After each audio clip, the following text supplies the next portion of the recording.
Hello everyone, welcome back to GATE diary. आज की video में मैं बताऊंगा कि मैं अपनी गेट की प्रिपरेशन कैसे करूंगा और मेरे क्या प्लान है। तो सबसे पहले बता दूं कि मैं ट्राई करूंगा कि इस साल की प्रिपरेशन के दौरान मैं इन 5 पॉइंट पर ज़्यादा ध्यान दूं, जिसमें से पहला है syllabus completion, notes, PYQ, revision and mock test. अब बात करते हैं सिलेबस कंप्लीशन की कि मैं अपनी सिलेबस कैसे कंप्लीट करूंगा और मेरे क्या प्लान है।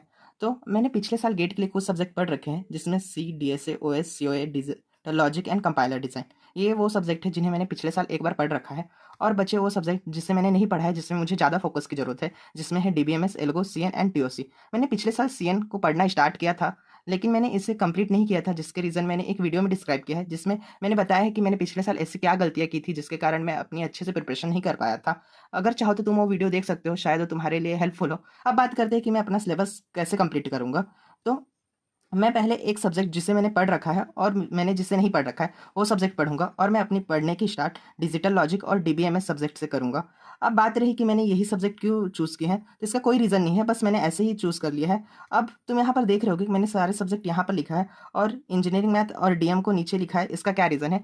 तो मेरा मैथ्स काफ़ी वीक हो गया है, तो मैं ट्राई करूंगा कि मैं डेली 1-2 घंटे पढ़ के इसको कंप्लीट कर लूँ। और रही बात कि मैं प्रोग्रेस अपडेट वीडियो में मैथ्स का अपडेट ना दूँ, और यहाँ पर तुम ये भी सोच सकते हो कि मैंने जो पढ़ रखा है सब्जेक्ट में उसे अभी क्यों पढ़ रहा हूँ, पहले मैं इन्हें कंप्लीट कर लेता, फिर इसे लास्ट में पढ़ सकता था। लेकिन सच बताऊँ, मैंने इन्हें एक ही बार पढ़ा था, और जब गेट के लिए 15 दिन लास्ट के बचे थे तभी मैंने इन सब्जेक्ट को रिवाइज किया था। ना ही मैंने इनके PYQ सॉल्व किए थे और ना ही मैंने नोट्स बनाया था। तो मैं भी, मुझे सारे कॉन्सेप्ट तो अभी याद नहीं होंगे, कुछ याद होंगे और ज़्यादातर मैं भूल चुका हूँ।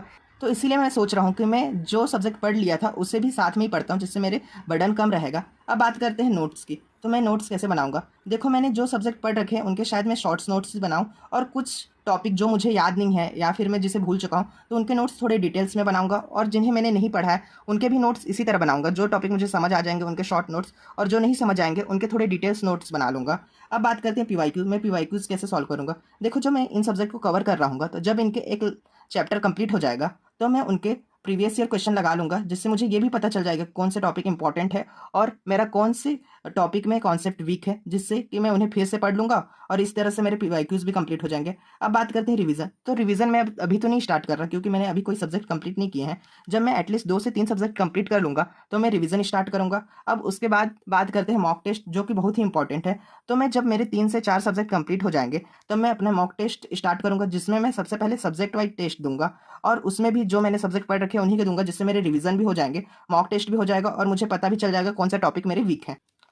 और मैं ट्राई करूंगा कि जितनी जल्दी हो सके मैं अपने सारे सिलेबस कंप्लीट कर लूँ, जिससे लास्ट के 1-2 महीने मेरे पास बच जाए, जिसमें मैं फुल सिलेबस टेस्ट दे सकूँ, जिससे मुझे पता चल सके कि गेट एग्जाम में मुझे कौन से क्वेश्चन अटेम्प्ट करने हैं, कौन से नहीं करने हैं, और कैसे टाइम मैनेजमेंट करना है। तो ठीक है, यही मेरा प्लान है। तो मिलते हैं कल से डेली प्रोग्रेस अपडेट वीडियो में।